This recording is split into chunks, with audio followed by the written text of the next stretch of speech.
MPN's Power Player is sponsored by DX1. Connect every part of your dealership with DX1's cloud-based, all-in-one solution, offering a certified DMS, lead manager, website, marketing tools, and more. All built into one smart, seamless solution. Visit dx1app.com for more information.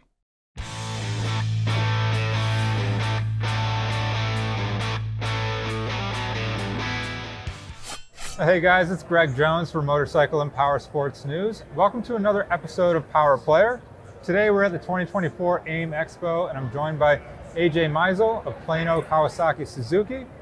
AJ, thanks so much for being here. Thanks, Greg. Yeah, looking forward to getting to know a little bit more about you. We've done a profile of your dealership down there in Plano.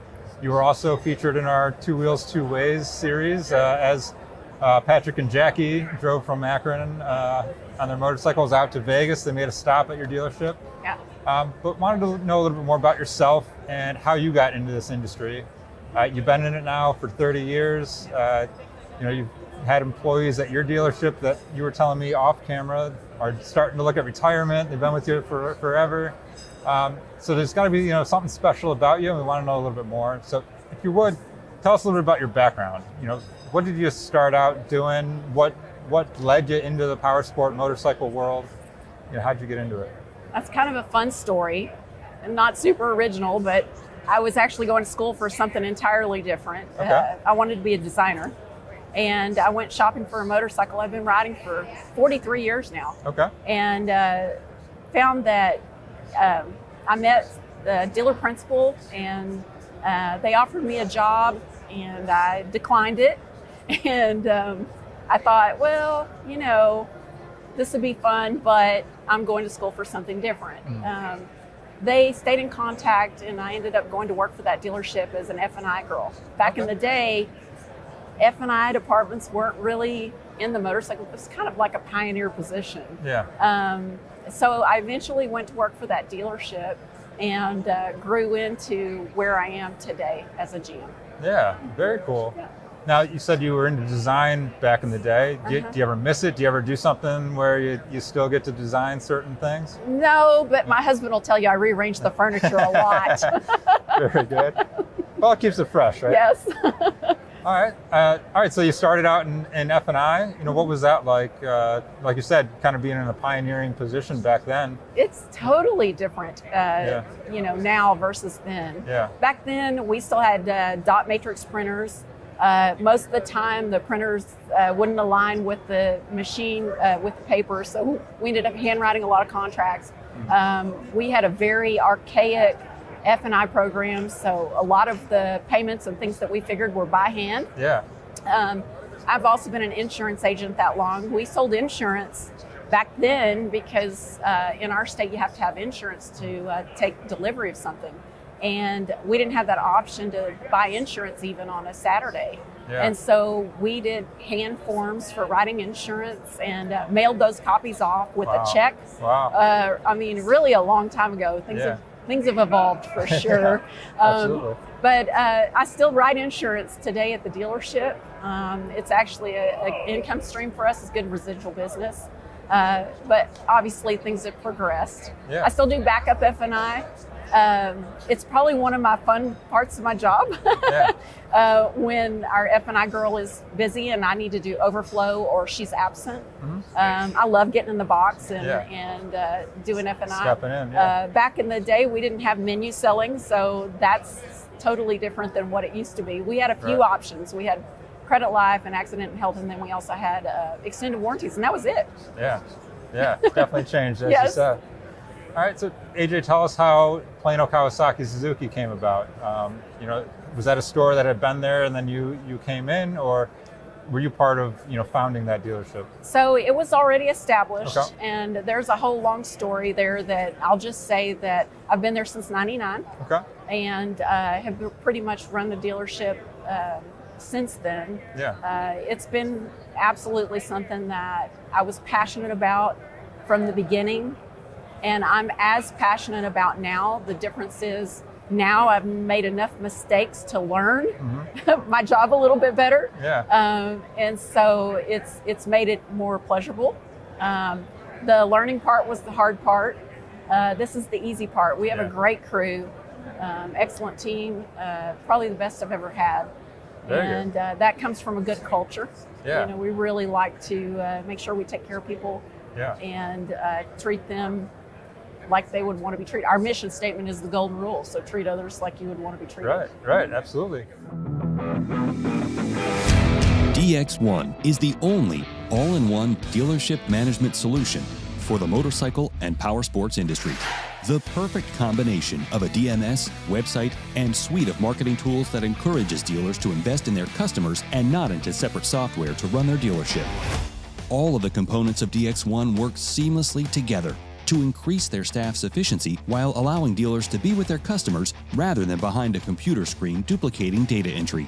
OEM integrations, automated scheduling, and smart customer notifications combine with the real-time flow of data throughout the dealership to simplify tasks and improve day-to-day operations, all within one system and one login. This secure, cloud-based solution is accessible everywhere and has proven to be a crucial asset in the success of many powersports dealerships today. Contact DX1 now and see why others are switching to the only all-in-one powersports dealership management solution. DX1. So AJ, tell us a little bit about the Plano dealership. What kind of OEMs do you guys carry? What do you kind of specialize in? Tell us a little bit about what's all going on there. So we have Kawasaki, Suzuki, Aprilia, Moto Guzzi, Vespa, Piaggio, and Genuine. Okay. And I think really what makes us unique in our area, we hosted 19 events last year. Oh, wow. And it starts with Bikes and Coffee at the first Saturday of every month. I think the key to starting with a good, events calendar, is that you just stick with it. Yeah. So if you have a bad event, don't give up. Just keep doing it. Yeah. Have a following, social media. Make sure you tie in your influencers in your area. So if you have somebody that's a YouTube influencer, or invite them out to your deal. Yeah. And, but we've got some really successful events, some of the biggest on the calendar actually. And our Bikes and Coffee event is counted on every month. Yeah, that's awesome. No, I'm sure sticking with what's planned and scheduled is half the battle. Just, yes. Showing up when you said you're going to show up. So, yes. Yeah. Now, AJ, I wanted to ask you, because on our Two Wheels, Two Ways program, which folks can find on our YouTube channel, when we visited you, you very much talked about the way Plano and the Dallas area is kind of laid out, and how the scooter culture down there is big because everything can be reached in just a couple miles drive. So do you want to talk a little bit why scooters are a big deal for your dealership? Well, scooters are a big deal to me because I love them. They are fun. They're a lot of fun. We have a lot of scooter clubs that really cater to the scooter market. So there's, I think, 4 in our area, which helps us a lot because it gets the word out there. Those are the recreational riders that really are just enjoying their scooters as a group. Yeah. They travel to different areas and visit places as a group and a team. Yeah. But we also have the commuters. So there's a community college close by. There's a lot of folks that are, here to go to school. They may be on a work visa from another country where scooters are not necessarily foreign to them. Right. That's what, when they grew up, they always wanted to have a Vespa, or they always wanted a scooter as their first vehicle. It didn't occur to them to buy a big truck, and so we have that culture as well. Yeah. And then we had the people that went from having 1 vehicle to 2 because they're working from home. So, 2 to 1. Yeah. So they're working from home. So that also helped grow that industry. Yeah. And as a metric, scooters make up a 10% of our sales. Okay. So pretty good. Yeah, nice chunk. Yeah. For sure. Very good. Now, before the cameras were rolling again, you were mentioning that you're part of a 20 group, and you're also on the Kawasaki, the National Dealer Council, is that correct? The Kawasaki Dealer Council. Okay. Talk a little bit about those 2 things. How has that impacted you and been a help to the dealership? Because I know both of them are important to you. They're extremely important. I'm very passionate about learning from others, but also gaining knowledge in our industry. Yeah. The Kawasaki Dealer Council has been a big honor for me to be a part of. It's a very small group of people with the mission of speaking to Kawasaki corporate on behalf of the whole dealer body. And I've learned a lot in that process. The 20 group has grown me immeasurably.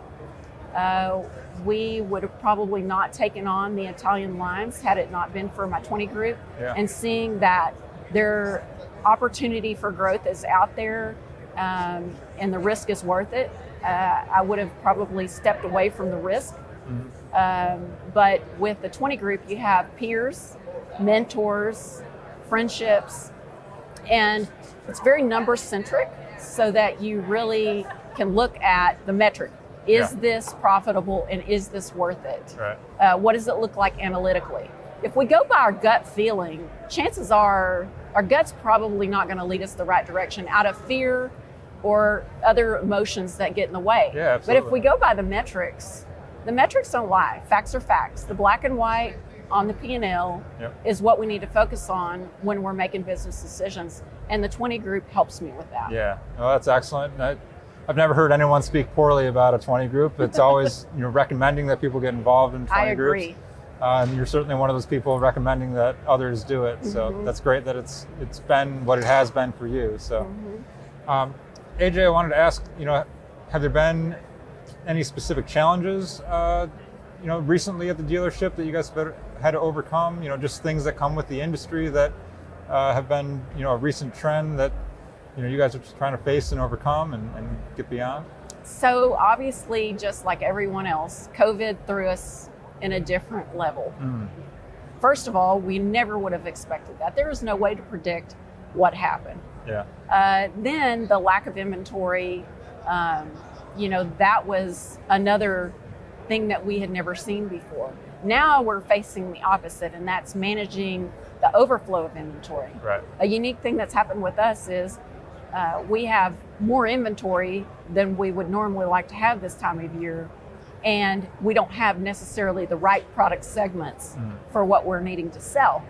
And so it's been a balance of making sure that we have what we need. We definitely have too much in certain product segments. The OEMs really kind of built to keep up with what happened, and it was really like a slingshot effect. Sure. And now we're sitting on some aged inventory that in the past would have terrified me. We have our eye on it, identifying those things, and I think that's really what you have to do. Yeah. Work on your processes, identify what the problem is, and have a plan of attack to fix it. Yeah. And so that's what we're muddling through right now. And then just looking forward to the new product that's coming out this year for 2024. Right. And that's part of what we're all doing here at AIMExpo is checking all that out. And on that note, what are some of those things that you're looking forward to, into this year, maybe the next year or two? Do you guys have any things on the horizon that you're excited about? We want to keep working on the good business model that we have. So as soon as I get back to the dealership, my focus is to finish the calendar for the year. This is the time of year where I actually plan every event that we're going to have, put it on a calendar, commit to it, and post it to social media so that it's out there, that people can count on. The next thing is we have new product coming out for Kawasaki specifically. That's really exciting. That'll give our salesmen a little boost, a little self-esteem, to make a few extra sales. It always feels good, right? Yeah, definitely.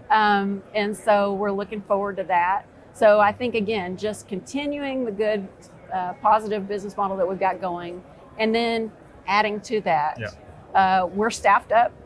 We've got one spot opening up for a service manager. And as we talked about, we have some people retiring.